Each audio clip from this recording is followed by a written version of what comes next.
मना किया गया है। तो आज हम लोग जो तरह तरह की चीजों में जो फजूल खर्ची कर रहे हैं, शादी एक कपड़े में हो सकती है, एक कपड़ा लड़के को दे दिया जाए लड़की वालों की तरफ से, और एक ही साड़ी और एक ही कपड़ा लड़की को दे दिया जाए लड़के वालों की तरफ से। शादी एक जोड़े में हो सकती है, लेकिन 20-20 साड़ियां, उधर से 20-20 कपड़े, 500 रुपए के जूते में काम चल सकता है, लेकिन 5000 का जूता, 1000 रुपए के सूट में काम चल सकता है, लेकिन 20-20 हजार की साड़ी। अरे कुछ तो हया करो, कुछ तो शर्म करो। किस नबी की उम्मती हो जिसके पास रात में खाने को कुछ नहीं और वो करवटें बदल रहा है? उसकी उम्मती शादियां कर रही है और कर रहे हैं, एक एक साड़ी पर 20-20 हजार, 15-15 हजार, 10-10 हजार रुपए का खर्च किया जा रहा है। कम से कम इन फजूल खर्चियों से बचो। जब जायज कामों में, दीन के कामों में, गरीबों और मिस्कीनों में भी एक लिमिट से ज्यादा खर्च नहीं कर सकते, तो इन फजूल खर्चियों में तुम्हें करने की इजाजत किसने दे दी है? मेरे भाइयों, तसव्वुर करो, समाज के चौधरियों, समाज के जिम्मेदारों, तुमसे हिसाब किताब होगा। अगर समाज में कोई आदमी अपनी लड़की को, अपनी बीवी को 3 तलाक दे दे तो आप उसका सोशल बाइकाट करते हैं, आप उसको समाज में जीने नहीं देते हैं, आप उससे कतई ताल्लुक कर लेते हैं। जब समाज में आपने ये दस्तूर बनाया है, तो आपके समाज में ये दस्तूर कैसे कायम है कि 15,000 की साड़ी दी जाए, 20,000 की साड़ी दी जाए, 200-300 आदमी बारात में आए? अगर एक दस्तूर वो बना सकते हो, तो दूसरा दस्तूर तुम्हारे सामने कैसे चलता है? आए समाज के ठेकेदारों, कयामत के दिन तुम भी पकड़े जाओगे। अल्लाह की कसम, तुमसे भी इसका हिसाब किताब होगा। मौलाना जर्जीस ने अपनी बीवी को एक तलाक दे दी, 1 महीने बाद, 2 महीने बाद फिर दे दी, 2-3 महीने बाद फिर दे दी। अब समाज कहता नहीं रहने देंगे इन दोनों को, लड़की को अलग कर दो, बीवी को अलग कर दो, साहब इनसे बाइकाट, शादी ब्याह मौत मिट्टी सब खत्म। अगर समाज ये कानून बना सकता है, तो समाज ये कानून क्यों नहीं बनाता है कि 200 आदमी बारात में क्यों आएंगे? नहीं, जो आदमी अपनी लड़की की शादी में 200 आदमी बाराती बुलाएगा, उस लड़की के बाप का भी बाइकाट किया जाएगा। जो लड़का अपनी शादी में 200 आदमी की बारात लेके जाएगा, हम उस लड़के का भी बाइकाट करेंगे। जो आदमी 10,000 की साड़ी अपनी होने वाली बीवी को देगा, हम उसका भी बाइकाट करेंगे। ये दस्तूर क्यों नहीं बनता? समाज के अंदर ये कानून क्यों नहीं बनता? अगर वो बना सकते हो तो ये क्यों नहीं बना सकते? मौलाना बड़ी मुसीबतें खड़ी कर रहे हैं हमारे लिए, बुलाएंगे तो होगा। अच्छा, अब देखिए भैया, जल्दी जल्दी अब एक और मसला सुन लो। हाँ, और इस मसले को हमारे मर्दों से ज्यादा हमारी जो लेडीज आई हैं, ख्वातीन औरतें, ये सुने। अब जो मसला मैं बताने जा रहा हूं वो सुनिए, फजूल खर्ची से ही ताल्लुक रखता है, और इसके बाद फिर हम टर्न लेंगे दूसरी तरफ। और सुनिए, पानी ठंडा है, कुछ गर्म नहीं मिल जाएगा? थोड़ा सा अगर कहीं गर्म पानी हो तो देख लो।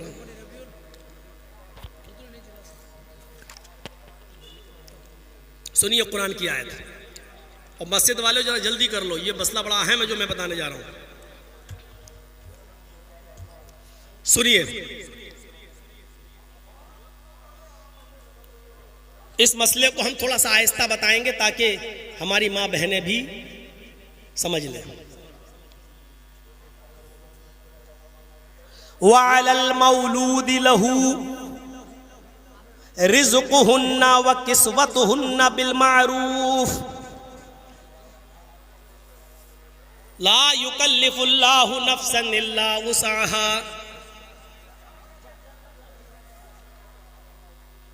इधर देखिएगा,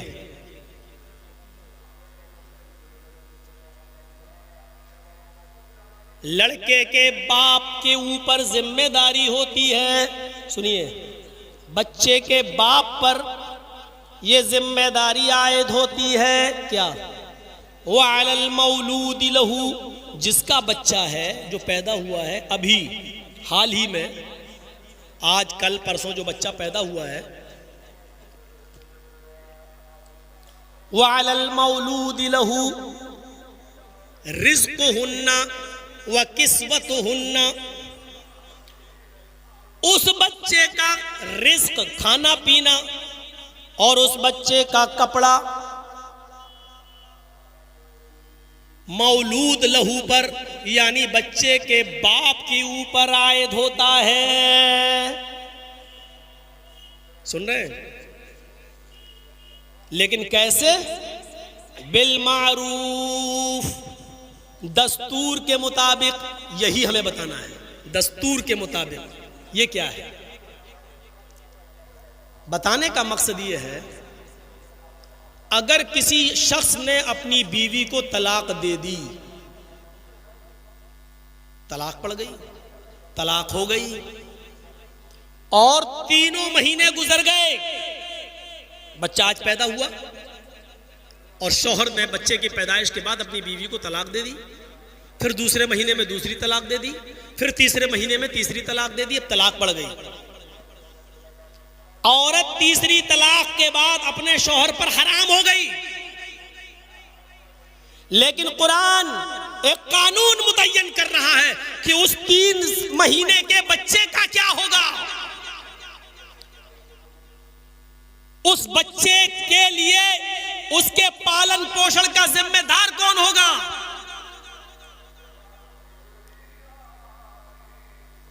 कुरान कहता है, यानी अल्लाह रब्बुल आलमीन फरमाता है, रिज़्क़ुहुन्ना व किस्वतुहुन्ना, उस बच्चे का रिस्क, उस बच्चे का खाना पीना यानी दूध जो पी रहा वो, और उसका कपड़ा लत्ता, ये बाप के जिम्मे आयद होता है। और सुनिए, जब तक मां अपने बच्चे को दूध पिलाएगी तो शौहर को उसके दूध पिलाने की उजरत देना पड़ेगी। शौहर को, अब वो शौहर नहीं रहा इसलिए शौहर नहीं कहा जाएगा, तलाक हो गई, अब कहां शौहर रहा।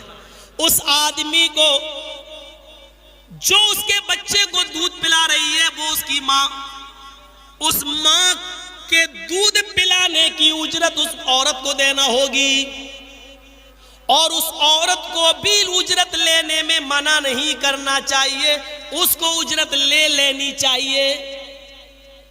शौहर को देने में, उजरत देने में, यानी उसका बदल, ये लो इतने पैसे हम तुम्हें देंगे, दूध पिलाओ। शौहर को देने में पीछे नहीं हटना है और औरत को लेने में पीछे नहीं हटना है।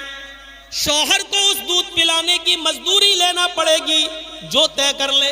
हम आपके बच्चे को दूध पिलाएंगे, 2 साल तक उसकी जो इद्दत है, जो मुद्दत है दूध पिलाने की, वो हम आपके बच्चे को दूध पिलाएंगे, लेकिन हम इतना रुपया लेंगे। और आदमी को देना पड़ेगा, ठीक है हम इतना रुपया तुम्हें देंगे, दूध पिलाओ। और सुनो, औरत को भी तलाक दे दी, लेकिन दूध पिलाने की उजरत के साथ साथ रिज़्क़ुहुन्ना व किस्वतुहुन्ना, उस औरत के खाने पीने का भी खर्चा और उस औरत के कपड़े का खर्चा भी मर्द को देना पड़ेगा, उस आदमी को देना पड़ेगा, जब तक वो उसके बच्चे को दूध पिलाएगी। मौलाना कहां फांस दिया आपने हमें। लेकिन कुरान ने एक रास्ता निकाला, क्या? बिल मारूफ, दस्तूर के मुताबिक, समाज में जो चलन है उस चलन के मुताबिक।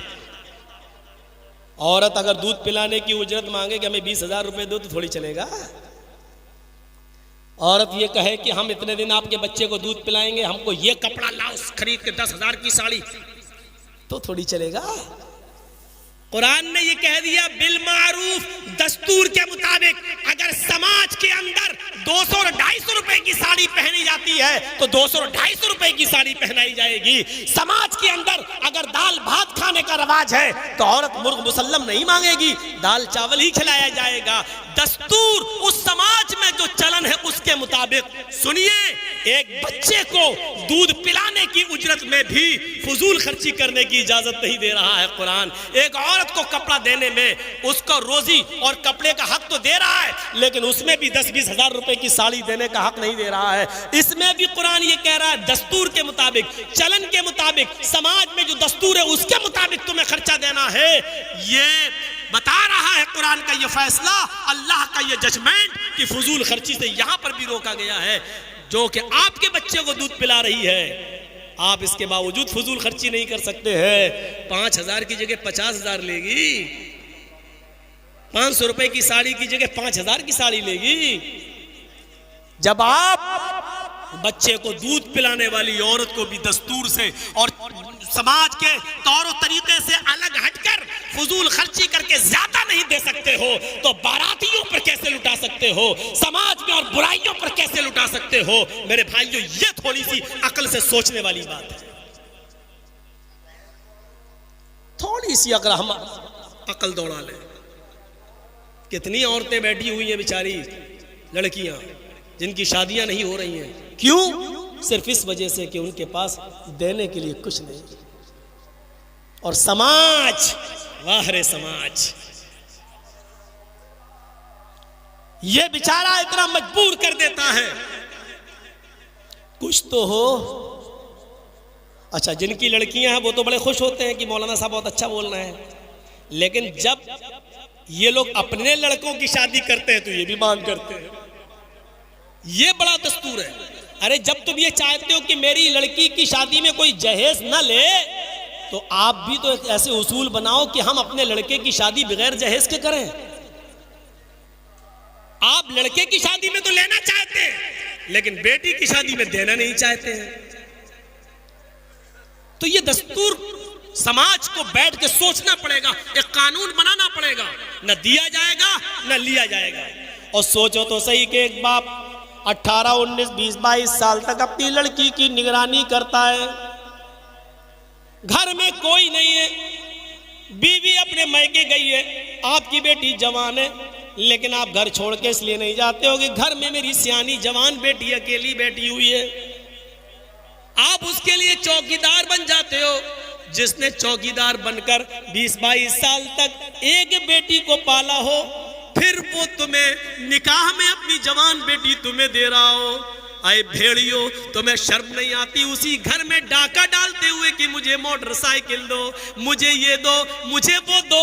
अरे तुमसे तो अच्छे वो भेड़िए जो खुद भेड़ियों को नहीं खाते हैं, तुमसे अच्छे वो खूनखार जानवर हैं। शेर शेर को नहीं खाता है, सांप सांप को नहीं खाता है। सांप जहरीला है लेकिन दूसरों के लिए, शेर चीर फाड़ करके खाता है लेकिन दूसरे जानवरों को। लेकिन तुम तो इंसान हो, इंसानी को खा रहे हो। तुमसे बड़ा भेड़िया कौन है? तुमसे ज्यादा खतरनाक कौन है? तुमसे ज्यादा जहरीला कौन है?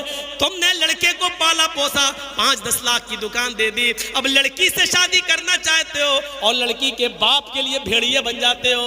हमें बाइक चाहिए, हमारा लड़का MBBS है तो हमें 4 व्हीलर चाहिए, हमें स्विफ्ट चाहिए, हमें इनोवा चाहिए, हमें स्कॉर्पियो चाहिए। अरे कटोरा लेके भीख मांग। रास्ता हम बता देते हैं, पार्लियामेंट के नेताओं के पास चला जा, योगी जी और मोदी जी के पास चला जा, रहम आ गया तो तेरी झोली में डाल भी देंगे। और वैसे भी बीजेपी वैसे ही अपने एजेंटों को तलाश कर रही है और हम ही लोगों में से उसको अपने दलाल मिल भी गए हैं। मेरे भाइयों, हम क्या बताएं और किस तरफ जाएं? हम जाना नहीं चाहते हैं कि इस घर को आग लग गई घर के चिराग से। आए चश्मे अश्क बार जरा देख तो सही, ये घर जो जल रहा है कहीं तेरा घर तो नहीं, ये घर जो जल रहा है कहीं तेरा घर तो नहीं। जरा सोचो, हमने कभी शेर को नहीं देखा, वो खतरनाक है, लेकिन कभी शेर को शेर पर हमला करते हुए नहीं देखा। हमने कभी सांप को सांप पर हमला करते हुए नहीं देखा। हमने कभी भेड़िए को भेड़िए पर हमला करते हुए नहीं देखा। हमने एक जानवर को देखा कि वो दूसरी नस्ल पर हमला करते हैं, दूसरे जानवरों पर हमला करके उसका शिकार करके खाते हैं। लेकिन हाय इंसान, तू कितना बड़ा भेड़िया है और कितना खूनख्वार है कि तू अपने ही जैसे इंसान पर हमला करता है, अपने ही जैसे इंसान पर हमला करके उसके गोश्त को नोच नोच के खाता है। वो बेचारा अपनी बेटी की शादी करने के लिए लोन लेता है और उस लोन के लिए अपना मकान लोन पर रख लेता है। अपने मकान के कागज देकर वो आसान और सस्ते ब्याज के दर पर वो लोन लेता है और फिर वो अपनी बेटी की विदा कर देता है। लेकिन उस घर का कर्ज अदा करते करते उस बूढ़े की पूरी जिंदगी गुजर जाती है और बाद में पता चलता है बैंक वाले आए, उन्होंने घर पर कब्जा कर लिया, सबको घर से बाहर निकाल दिया। इसके जिम्मेदार हैं आप। मेरे भाइयों, इस दस्तूर को आसान कीजिए, निकाह को आसान कीजिए, शादियों को आसान कीजिए। जब जायज कामों में फजूल खर्ची जायज नहीं है, जब अच्छे और दीनी कामों में फजूल खर्ची जायज नहीं है, तो मेरे भाइयों इन बुरे कामों में फजूल खर्ची की इजाजत कौन देता है? इन फजूल खर्ची में एक चीज और भी आती है, जहां शराब है, जहां बारात है और शादियां हैं।